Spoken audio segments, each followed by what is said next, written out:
Berhati-hatilah dengan amarah, karena amarah terkadang bisa membuat perkataan dan perbuatan kita di luar kontrol kita yang mengakibatkan kita bertindak bodoh dan berlaku tidak adil terhadap seseorang. Sebuah kisah tentang seorang anak kecil berusia 3,5 tahun. Seorang anak tunggal, seorang anak yang memiliki ayah dan ibu yang sangat sibuk dalam bekerja. Pergi di subuh hari, pulang sampai sore, bahkan sampai malam hari. Dita namanya. Anak 3,5 tahun ini ditinggalkan di rumah bersama seorang asisten rumah tangga yang biasa dipanggil Bibi. Dita bersama Bibi di rumah terus sehari-harinya sementara ayah dan ibunya terus bekerja. Ayah dan ibunya memberikan pemahaman kepada Dita, apa yang kami lakukan ini nak, untuk kepentinganmu juga, untuk sekolahmu nanti, untuk kehidupan kita nanti, maka mengertilah. Kata ayah dan ibu meminta pengertian Dita saat Dita menginginkan waktu bersama dengan kedua orang tuanya. Dan ayah dan ibu Dita pun bekerja seperti biasa, layaknya di kota-kota besar. Ketika mereka memiliki kendaraan pribadi, mereka memilih untuk pergi ke kantornya dengan transportasi umum untuk menghindari kemacetan. Maka Dita pun seperti biasa sehari-harinya bermain seorang diri sementara Bibi sibuk dengan pekerjaan rumah tangga, memasak di dapur, membersihkan semua yang ada di dalam rumah. Dan Dita bermain-main dalam pekarangan rumahnya.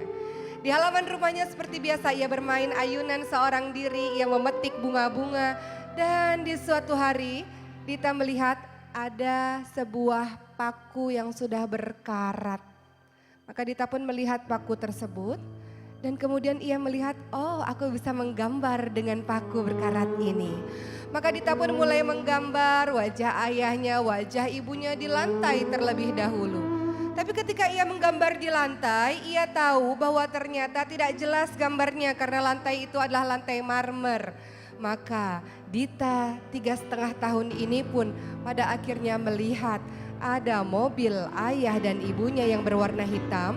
Maka dengan paku karat tersebut Dita mulai menggambarkan wajah ayah yang dirindukannya di mobil sang ayah dan mobil sang ibu. Ia mulai menggambar wajah ibunya dengan bahagia. Ia pun menggambarkan dirinya di situ. Ia menggambarkan tidak hanya di sebelah sisi kanan mobil tapi juga di sisi kiri mobil, di depan bagian mobil. Ia gambar terus wajah ayah, wajah ibunya. Aku rindu pada ayah dan ibu. Aku ingin ayah dan ibu menggandeng tanganku seperti ini. Aku ingin ayah dan ibu menggendongku seperti ini. Begitu kata Dita, terus menerus menggambar dengan paku berkarat di mobil ayah dan ibunya. Dita pun kelelahan dan akhirnya dia tertidur. Ketika ayah dan ibunya pulang dari bekerja, alangkah kagetnya sang ayah dan sang ibu. Mobil itu adalah mobil yang belum lunas cicilannya, yang mereka mati-matian bekerja untuk bisa memiliki mobil tersebut. Dan kini mobil tersebut rusak karena gambar yang menurut mereka adalah gambar anak-anak bodoh yang pada akhirnya merusak mobil tersebut. Maka sang ayah belum mengucapkan salam ketika melihat mobil tersebut langsung berteriak dan memanggil, "Bibi, kemari!" Kata sang ayah dengan nada yang sangat tinggi. Sang ibu atau sang istri ini pun tak kuasa lagi menahan amarahnya juga. Dan sang ayah mengatakan, "Siapa yang melakukan ini, Bibi?" Kata sang bapak sambil marah-marah dengan nada yang sangat tinggi. Darahnya mendidih. Dan kemudian sang bibi pun melihat gambar-gambar yang ada di mobil tersebut. Dan kemudian takutlah wajahnya. Ia tahu itu perbuatan Dita. Lalu sang bapak ini pun mengatakan, "Dita mana?" Kata sang ayah. Lalu Dita yang baru bangun tertidur kemudian langsung melihat ayah dan ibunya yang sangat ia rindukan sepanjang hari. Maka langsung memeluk kaki ayahnya dan mengatakan, "Ayah, aku ingin memberikan hadiah untuk ayah. Ini gambar aku ayah, gambar aku, gambar bunda, gambar ayah yang begitu aku rindukan. Ayah suka sama gambar ini." Kata Dita dengan wajah lugu dan wajah polosnya. Maka sang ayah yang melihat wajah polos dari seorang Dita kembali sekali tak kuasa menahan marahnya, ia mengambil ranting di halaman rumahnya. Tangan Dita, mana tangan? Kata sang ayah dengan nada sangat tinggi. Dita tak paham apa yang dimaksud dengan ayahnya, maka ia menyerahkan tangannya dengan wajah bingung. Dan kemudian dengan membabi buta, sang ayah pun memukulkan ranting yang berduri tersebut ke tangan Dita tanpa ampun. Dita mengatakan, ayah, apakah ayah tidak suka dengan gambar Dita? Apakah gambar Dita jelek, ayah? Apakah ayah tidak suka dengan gambar ini? Ini gambar ayah, gambar bunda, gambar Dita, karena Dita rindu sekali sama ayah dan bunda. Kata Dita mencoba membela diri, namun sang ayah tanpa ampun terus memukul tangan Dita, terus memukul tangan Dita. Tidak hanya di depan tapi juga di belakang. Dan habislah tangan si kecil yang mungil itu. Bagaimana dengan sang ibu? Ibunya pun diam saja. Dan sang ayah mengatakan, betapa bodohnya kamu, wahai Dita.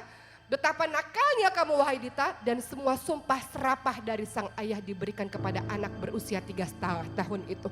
Kamu tahu mobil ini 1 tahun ayah dan ibu berusaha untuk mencicilnya, dan sekarang kamu rusakkan mobil ini? Kata sang ayah dengan nada-nada yang sangat kasar. Dita sangat ketakutan, tangannya sudah bergetar dan berdarah dan luka dengan sangat parah. Dan kemudian sang bibi yang menyaksikan itu berusaha untuk memeluk Dita. Tapi sang ayah mengatakan, jangan bibi, jangan coba-coba dekati Dita, biar dia mendapatkan pembelajaran, kata sang ayah dengan nada yang sangat marah.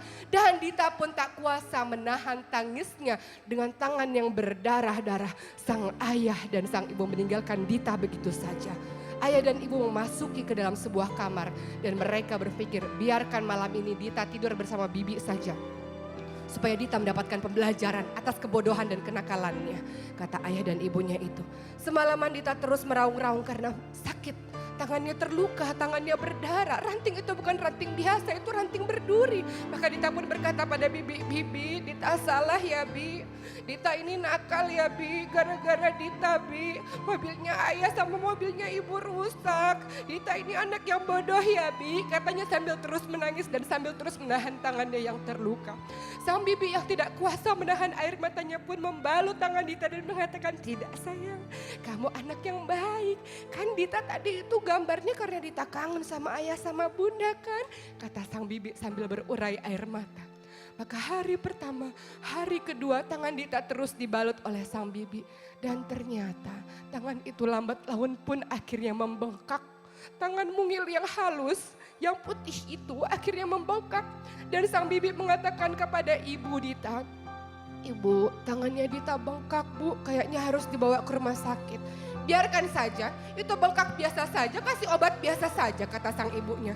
Lalu Dita pun 2 hari 3 hari terus berada dalam pelukan sang bibi di rumah atau di kamar sang bibi, bengkak tangannya. Dan kemudian Dita demam tinggi. Sang bibi mengatakan, ibu, bapak, Dita demam tinggi. Biarkan saja, kasih obat biasa juga sembuh, kata ibu dan bapaknya. Karena mereka masih marah dengan Dita.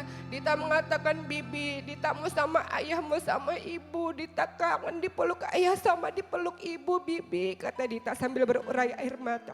Bibinya ini pun kembali memberikan obat pada Dita. Berhari-hari Dita demam panas dan sekarang demamnya semakin meninggi, sudah tidak bisa lagi diobati dengan obat biasa. Maka sang bibi mengatakan kepada orang tua Dita, bapak, ibu, ini sudah bukan sakit biasa, tolong bawa Dita ke klinik. Akhirnya Dita dibawa ke klinik dan apa yang terjadi? Orang-orang di klinik mengatakan ini penyakit yang serius, ini harus dibawa ke rumah sakit. Maka Dita mungil ini pun dalam keadaan tangannya sangat bengkak dan kemudian demam yang sangat tinggi pun dibawa ke rumah sakit. Dan apa yang terjadi? Tangan yang bengkak itu kini telah bernanah. Itu bukan luka biasa. Dita diperiksakan oleh seorang dokter dan dokter mengatakan Dita harus dirawat di rumah sakit dalam beberapa hari. Dan ayah dan ibu Dita mulai merasa ini adalah sesuatu yang bukan biasa-biasa saja. Karena suatu hari dokter memanggil kedua orang tua tersebut dan mengatakan, maafkan saya sudah berusaha untuk mengobati tangan Dita, tapi tampaknya ini tidak bisa dibiarkan begitu saja. Ini sudah bengkak dan sudah infeksi dengan luar biasa. Maka tidak ada pilihan lain, tangan Dita harus diamputasi. Kalimat dokter yang mengatakan tangan Dita harus diamputasi membuat ayah dan ibu itu saling berpandangan satu sama lain. Mereka tak kuasa menahan air mata mereka karena mereka menyadari betapa bodohnya akibat kemarahan mereka yang sesaat itu mengakibatkan tangan Dita harus dipotong, tangan Dita harus diamputasi. Maka hari amputasi itu pun terjadi, Dita dioperasi dan kemudian tangannya hilang kedua-duanya. Ketika ia tersadar kemudian ia melihat tangannya, apa yang terjadi dengan tangan Dita? Ia berkata kepada ayah ibunya, "Ayah ibu, tangan Dita kemana? Ayah ibu, tangan Dita kemana? Kalau Dita nggak punya tangan, Dita nggak bisa pegang tangan ayah dan ibu. Kalau Dita nggak punya tangan, ya bagaimana Dita bisa peluk ayah dan ibu? Kalau Dita nggak punya tangan, kalau Dita mau mengaji, mau menulis ayat-ayat Al-Quran, gimana ayah? Gimana ibu?"